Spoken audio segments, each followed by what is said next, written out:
Nous allons maintenant accueillir Philippe Grimbert qui va nous parler des croyances, vraies ou fausses, addictions, effets secondaires liés aux opioïdes. Je vous remercie et je remercie les organisateurs de m'avoir invité et de pouvoir délivrer mon message si j'en ai un. Je remercie aussi le docteur Picard qui a un peu balayé le terrain avec les cytochromes et tout ça, on va pouvoir en parler. Donc, alors, moi je suis médecin généraliste en cabinet, donc je ne sais pas si mon discours va bien tomber, je pense qu'il y a surtout des hospitaliers ou les services de soins palliatifs ou de douleur, mais nous on a les patients dans le cabinet et puis après ils repartent avec le traitement, donc on ne sait pas trop ce qu'ils deviennent. J'ai bien aimé quand ils disaient on ne sait pas trop ce qu'ils font avec notre traitement. En tant qu'addictologue, je peux confirmer. Donc 43% des consultations de médecins généralistes concernent la douleur. Et les généralistes sont les principaux prescripteurs d'opiacés. Ça doit être de l'ordre de 80-90% de prescriptions d'opiacés sont faites par des généralistes. Je suis également addictologue, donc dans un hôpital, et je vois à ma consultation, maintenant j'ai toujours des héroïnomanes bien sûr, des gens qui sont dépendants des opiacés, mais de plus en plus de gens qui ont commencé par la codéine, enfin des antalgiques, et puis qui ne peuvent pas arrêter, on va voir ça tout à l'heure. Je suis enseignant de médecine générale dans une faculté qui est la faculté de Bobigny, où on apprend aux internes à considérer le patient dans sa globalité et le soin de la personne plus que de la maladie.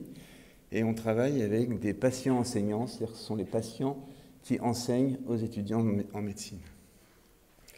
Et puis, quand ce qui concerne mes liens avec les labos, je ne reçois pas les visiteurs médicaux et je paye mes repas. Et vous pouvez vérifier sur Transparence Santé. Donc, une chose que j'explique à mes patients douloureux, toujours, c'est comment ça fonctionne la douleur. Et donc, pour qu'il y ait une douleur, il faut trois choses. Il faut qu'il y ait un stimulus. Il faut qu'il y ait une transmission de cette douleur par les nerfs et puis par la moelle épinière. Et puis, il faut que cette douleur soit interprétée au niveau du cerveau. Et je donne cette explication simplissime, sachant que dans la réalité, c'est beaucoup plus compliqué que ça. Mais il faut bien commencer par quelque chose. Et je pense que de cette façon, les patients ont plus la possibilité de s'approprier un petit peu leur douleur. On va voir ça. Alors d'accord, c'est là que je pense que je vais tomber sur un peu à plat, mais c'est pas grave parce que mon message, il est là. L'ancien monde, c'est les trois paliers de l'OMS. Je pense qu'ici, tout le monde est convaincu que c'est l'ancien monde, qu'on lie l'intensité de la douleur à l'efficacité d'un médicament, et en même temps, on dit qu'il faut d'abord passer par un palier 1, puis un palier 2, puis un palier 3. Donc ça ne tient absolument pas compte du mécanisme de la douleur, même si au départ, c'était pris pour les douleurs nociceptives du cancer. Mais maintenant, on a découvert qu'il y en avait bien d'autres, et on se rend compte qu'en clinique, c'est très difficile à appliquer. Donc le nouveau monde, le monde que vous connaissez, c'est donc on utilise les antalgiques en fonction de le mécanisme de la douleur. Donc les douleurs nociceptives, qui sont représentées par les médicaments non opiacés, le paracétamol et les ANS, les opioïdes, donc qui tombent dans cette classe-là, et ensuite les médicaments des douleurs neuropathiques et des douleurs centrales, qui agissent plutôt... Enfin, l'interprétation de la douleur, soit ça peut être des douleurs qui sont générées par le cerveau, ce que j'explique, donc on ne trouve pas d'autres causes, soit ça agit comme un amplificateur des autres douleurs. En fait, quand on détaille comme ça ces mécanismes de la douleur, on se rend compte que très souvent les douleurs sont intriquées et que le cerveau finalement coiffe tout et a un intérêt. Il y a une classe particulière qui est sur le tramadol, qui a une activité mixte, mais en fait, ils ont beaucoup d'activités mixtes. La méthadone, on a vu qu'elle agissait sur plein de secteurs. Donc, voilà. Alors, les opioïdes, de qui parle-t-on? C'est pas une faute de frappe. Les opioïdes sont devenus un peu mes amis depuis que je les utilise, aussi bien dans mon cabinet de médecine générale qu'en addicto. Et c'est aussi une image que j'utilise avec les patients en disant que la douleur est parfois une personne et que cette personne, on peut passer son temps à se battre contre ou essayer de s'arranger un peu avec, comme on peut être avec un collègue du bureau qu'on ne supporte pas. Soit on va se battre tout le temps avec lui et on ne va plus faire son travail, soit on va se dire comment je peux faire avec ce type-là et comment on va faire pour qu'il ne m'embête pas trop dans ce que j'ai à faire. Donc, d'un côté, vous avez les opioïdes faibles, j'ai dit, tramadol, je ne l'ai pas dit, c'est tramadol et codéine, les ex-niveau 2. À ma droite, vous avez les opioïdes forts, donc c'est les agonistes purs principalement. Donc je commence par la morphine, puis l'oxycodone, fentanyl, la méthadone et l'hydromorphone. On va voir pourquoi on les différencie un petit peu.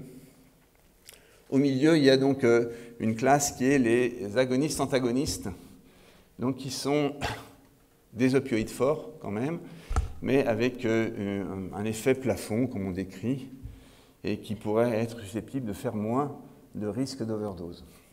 Donc peut-être moins dangereux, mais en même temps plus difficile à manipuler, puisqu'on ne peut pas trop augmenter les doses et qui sont incompatibles avec les autres. Et puis je ne peux pas m'empêcher de citer quand même les antagonistes purs qui sont la naloxone, qui est un élément déterminant pour les gens qui sont sous opiacés et qui permettent d'éviter les overdoses, ou les limiter. Les caractéristiques, donc là je vais aller très vite sur cette diapo que je pense vous connaissez et qui est très très chargée. Donc on peut dire que les effets secondaires, il y a des effets secondaires qui sont réversibles, qui sont tous les mêmes avec tous les opioïdes, aussi bien les faibles que les forts.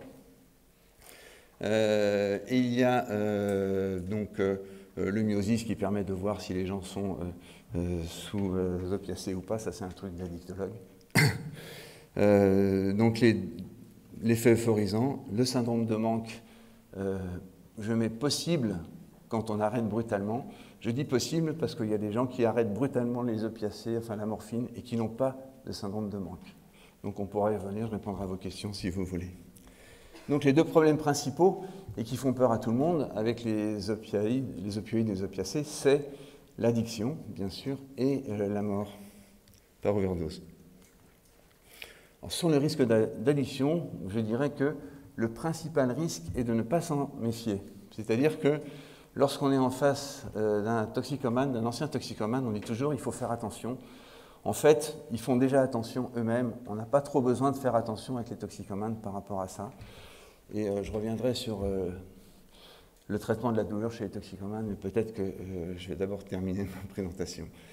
L'addiction, enfin le risque d'addiction est d'autant plus important que l'effet est rapide et court.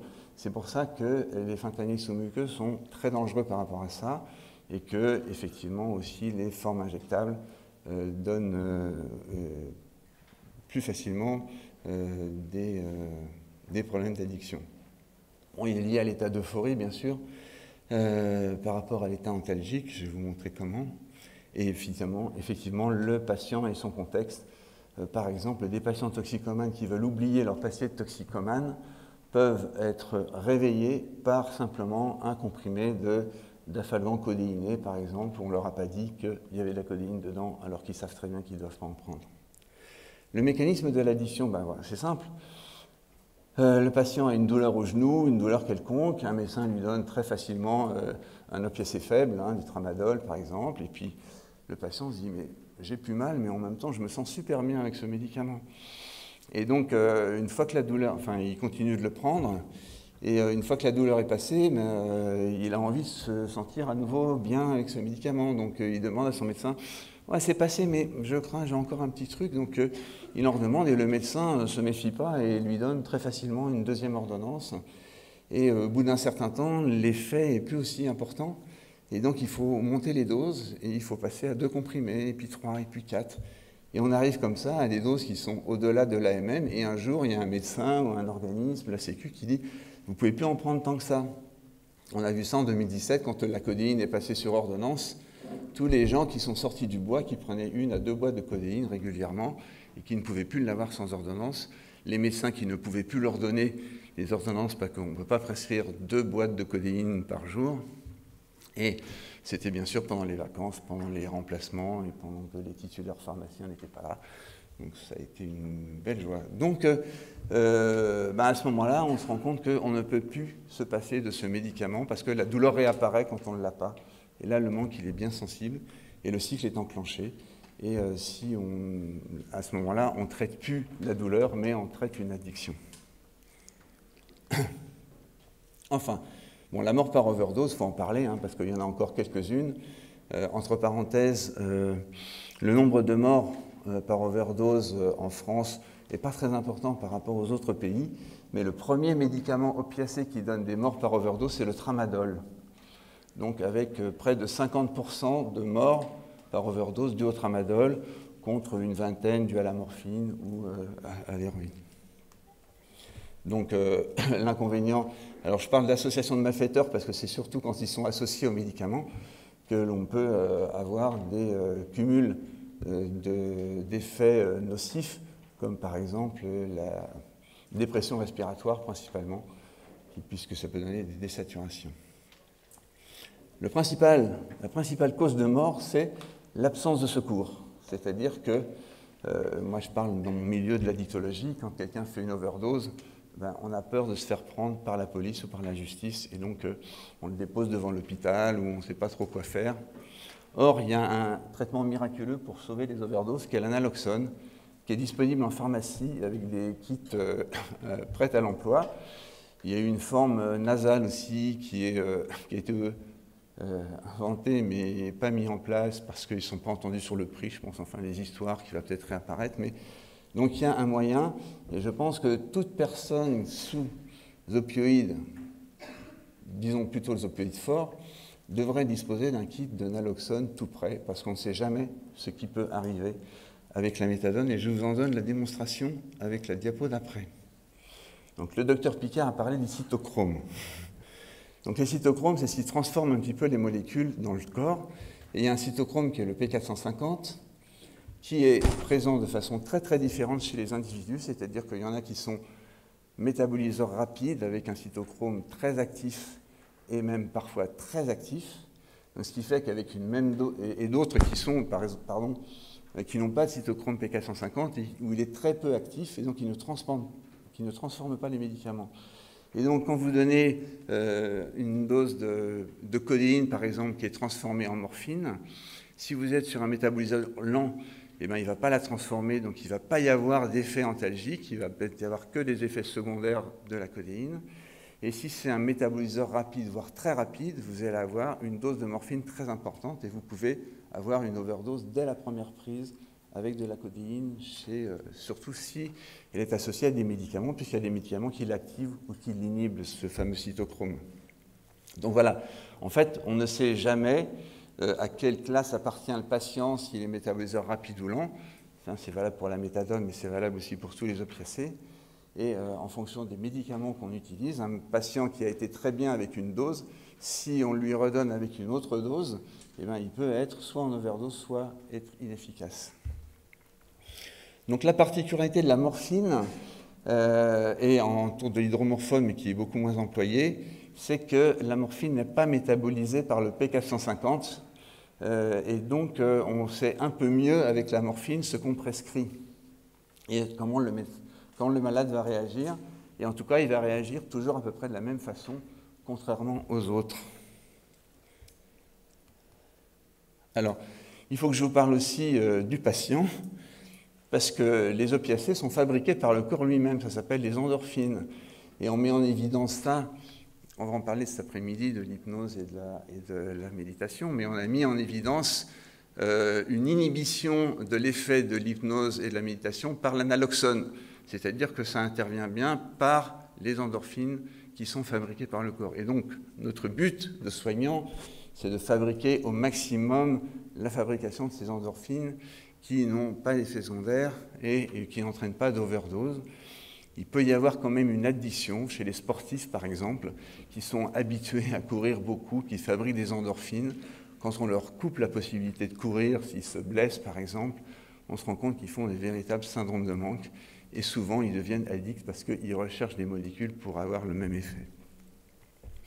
Donc le patient lui-même est l'élément clé, et je pense que là, par contre, tout le monde est convaincu, d'après ce qu'on a dit ce matin, c'est l'écoute et ce qu'il va dire qui va déterminer comment on va utiliser la morphine avec lui.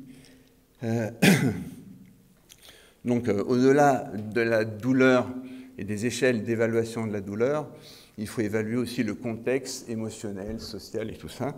Et je rappelle un petit peu l'expérience de Beecher, qui a comparé l'utilisation de médicaments antalgiques opioïdes chez des civils qui avaient des accidents du travail et des militaires. Chez les civils, l'accident, la douleur était associée à une perte de statut, une perte de revenus et parfois une perte de travail. Donc augmenter l'utilisation des opiacés. Dans l'autre cas, chez les militaires, c'était le retour à la maison, on quitte le front et on est plutôt valorisé par ces blessures et ils utilisaient moins d'opiacés. Autre chose que je voulais dire, c'est que dans l'expérience de la maladie, un patient qui a eu une très forte douleur, même une fois au tout début, a la peur que cette douleur revienne. Et par anticipation, il va plutôt demander des médicaments pour pas que cette douleur revienne. Donc, ça confirme un peu ce que je disais, de ne pas passer par les paliers 1, palier 2, palier 3, attendre que le malade ait vraiment très mal pour qu'on lui passe à des paliers 3. Là, il faut essayer d'éviter que le patient ait une douleur ultra violente qui va le traumatiser presque à vie, de pas avoir, de risquer de recommencer cette expérience traumatisante. En conclusion, donc, mon message, c'est que après le paracétamol et les INS, la morphine est le médicament de première intention. Peut-être que tout le monde est convaincu ici, mais je pense que beaucoup de mes confrères médecins n'ont pas cette notion-là, et même à l'hôpital. J'ai une fille qui est en médecine, et on lui a encore appris qu'il ne fallait surtout pas commencer par la morphine, et que c'était interdit. Donc les opioïdes faibles, quand même, ils ont leur utilisation parce qu'ils sont faciles, ils peuvent être efficaces, et quand ils sont efficaces, c'est très facile de les avoir, et heureusement qu'on les a. Mais il faut savoir qu'ils sont aussi dangereux que les opioïdes forts, et qu'il y a des morts avec les opioïdes faibles. Donc il faut oublier, arrêter d'enseigner, ça je l'ai dit. Hein. Est-ce que c'est un vœu pieux? On verra. Donc l'efficacité de la prescription d'opiacés repose sur 4 choses. La compréhension du mécanisme de la douleur, donc c'est la formation du patient à son mécanisme, mais aussi des internes, savoir comment on fonctionne et comment les médicaments agissent. La qualité de la relation, et on a la particularité, nous médecins, de connaître les gens pendant longtemps. Hein. Déjà, on les connaît avant qu'ils aient leur cancer ou avant qu'ils aient leur douleur, donc il y a une complicité qui peut s'établir et qui permet de les suivre. La maîtrise des médicaments, bien sûr, parce qu'il faut savoir qu'ils sont dangereux, c'est comme un couteau japonais. Hein. Les couteaux japonais, ils coupent extrêmement bien, mais on peut aussi se couper un doigt avec. Donc il faut savoir les manipuler et connaître leur dangerosité. Et bien sûr, l'utilisation des techniques non médicamenteuses, je pense qu'on va voir ça cet après-midi, qui sont quand même d'un apport très très important. Voilà, donc les références sont là, si vous pouvez les consulter si vous en avez besoin, je suis à votre disposition.